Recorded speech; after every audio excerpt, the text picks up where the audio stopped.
শিক্ষকতার জীবনে সফলতা পেতে হলে না শব্দটাই ভুলে যেতে হবে আপনাকে। এটা আপনি ভালোভাবে মাথায় ঢুকিয়ে নেন। শিক্ষকতার জীবনে সফলতা পেতে হলে না বলা ভুলে যেতে হবে। না বলা পরিহার করুন।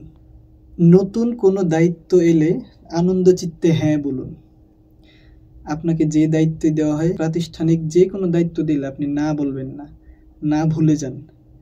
আপনি আপনার যোগ্যতা তখনই জাহির করতে পারবেন, আপনি আপনার যোগ্যতা তখনই মানুষকে দেখাতে পারবেন যখন আপনি দায়িত্ব পাবেন।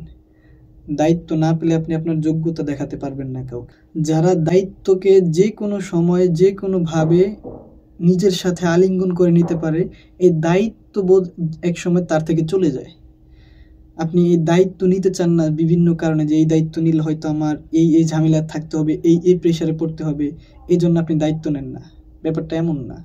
আপনি দায়িত্ব নিন এবং আপনি এই দায়িত্বটাকে ভালোবেসে করুন। আপনি এই কাজটাকে ভালোবেসে করুন। ইনশাল্লাহ একদিন দেখবেন এই দায়িত্ব আপনার থেকে উঠে যাবে।